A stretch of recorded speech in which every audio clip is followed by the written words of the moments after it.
श्रीमद्भागवते महापुराणे दशमस्कन्धे अथ षष्ठोऽध्यायः। श्रीशुक उवाच नन्दः पतिवचः शौरेः न मृषेति विचिन्तयन् हरिं जगाम शरणम् उत्पातागमशङ्कितः। कंसेन प्रहिता घोरा पूतना बालघातिनी शिशुंश्चचार निघ्नन्तीं पुरग्रामव्रजादिषु न यत्र श्रवणादीनि रक्षोघ्नानि स्वकर्मसु कुर्वन्ति सात्वतां भर्तुः यातु धान्यश्च तत्र हि। साकेचरी एकदोपेत्य पूतनानन्दगोकुलं योषित्वा माययात्मानं प्राविशत् कामचारिणी तां केशबन्धव्यतिशक्तमल्लिकां बृहत् निदम्बस्तनकृच्छ्रमध्यमां सुवाससं कम्पितकर्णभूषण त्विषोल्लसत्कुन्दलमण्डिताननां वल्गुस्मितापाङ्गविसर्गवीक्षितैः मनोहरन्तीं वनितां व्रजौकसाम् अमं सतां भोजकरेण रूपिणीं गोप्यश्रियं द्रष्टुमिवागतां पतिम्।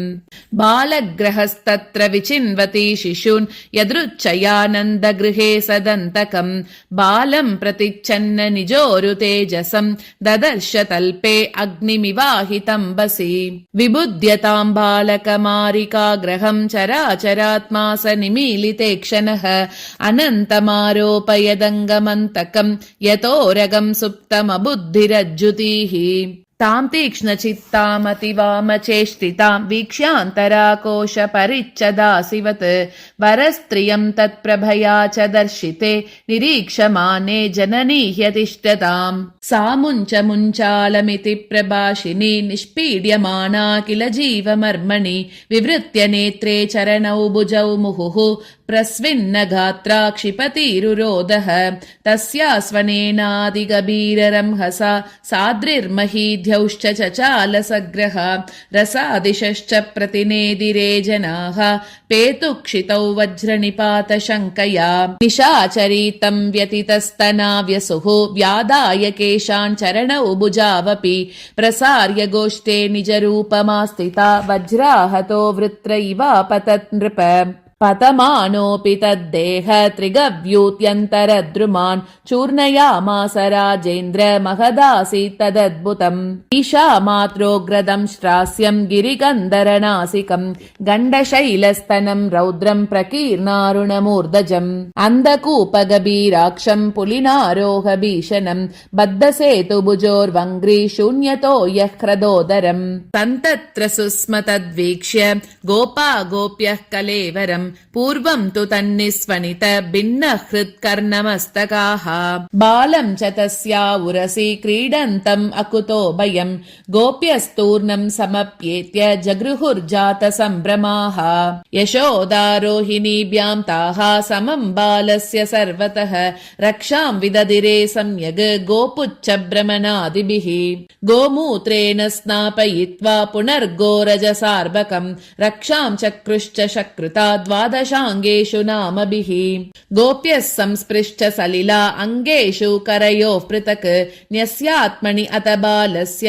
बीजन्यासमकुर्वत अव्यादजोऽङ्घ्रिमणिमान् तव जान्वतोरु यज्ञोच्युतः कटितटं जठरं हयास्यः हृत्केशवस्त्वदुर ईश इनस्तु कण्ठं विष्णुर्भुजं मुखमुरुक्रम ईश्वरः खम् चक्र्यग्रतः सह गतो हरिरस्तु पश्चात् त्वत्पार्श्वयोर्धनुरसि मधुहाजनश्च कोणेषु शङ्क उरुगाय उपर्युपेन्द्रः तार्क्ष्यक्षितौ हलधरः पुरुषः समन्तात् इन्द्रियाणि हृषीकेशः प्राणान्नारायणोऽवतु श्वेतद्वीपपतिश्चित्तं मनो योगेश्वरोऽवतु पृश्निगर्भस्तु ते बुद्धिम् आत्मानं भगवान् परः क्रीडन्तं पातु गोविन्दः शयानं पातु माधवः व्रजन्तमव्याद्वैकुण्ठ आसीनं त्वां श्रियः पतिः भुञ्जानं यज्ञभुक् पातु सर्वग्रहभयङ्करः दाकिन्यो यातु धान्यश्च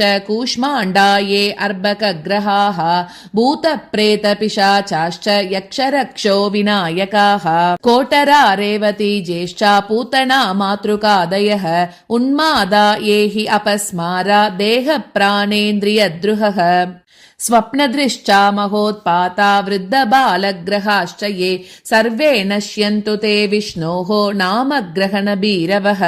श्रीशुक उवाच इति प्रणयबद्धाभिः गोपीभिः कृतरक्षणम् पाययित्वा स्तनम् माता सम्यवेशयद् आत्मजम्।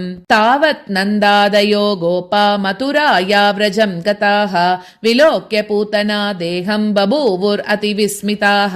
नूनम् बदर्षि संज्ञातः योगेशो वा समाससः स एव दृष्टो ह्युत्पातः यदाह आनकदुन्दुभिः। कलेवरम् परशुभिः चित्वा तत्ते व्रजौकसः दूरे क्षिप्त्वा वयवशः न्यदहन् काष्ठदिष्टितम्। दह्यमानस्य देहस्य धूमश्चागुरुसौरभः उत्थितः कृष्णनिर्भुक्त सपद्याहत पाप्मनः।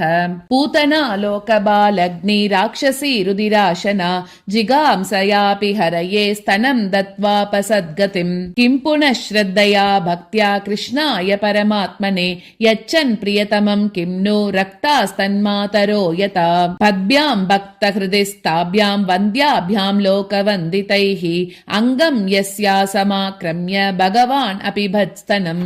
यातुदान्यपि सा स्वर्गम् अवाप जननी गतिम् कृष्णभुक्तस्तनक्षीराः किमु गावो नु मातरः। पयांसि यासाम् अपि बत पुत्रस्नेहस्नुतान्यलम् भगवान् देवकी पुत्रः कैवल्यादि अखिलप्रतः। तासामविरतम् कृष्णे कुर्वतीनाम् सुतेक्षणम् न पुनः कल्पते राजन् संसाराज्ञानसम्भवः। धूमस्य सौरभ्यम् अवग्राय व्रजौकसः किमिदम् कुत एवेति वदन्तो व्रजमाययुः। ते तत्र वर्णितम् गोपैः पूतनागमनादिकम् श्रुत्वा तन्निधनम् स्वस्ति शिशोश्चासन् सुविस्मिताः। नन्दस्वपुत्रमादाय प्रेत्यागतमुदारदीः मूर्ध्नि उपाघ्राय परमाम् उदम् लेभे कुरुद्वः। ययेतत्पूतना मोक्षम् कृष्णस्यार्भकमद्भुतम् शृणुयात् श्रद्धया मर्त्यः गोविन्दे लभते रतिम्। इति श्रीमद्भागवते महापुराणे पारमहंस्यां संहितायां दशमस्कन्धे पूर्वार्धे षष्ठोऽध्यायः।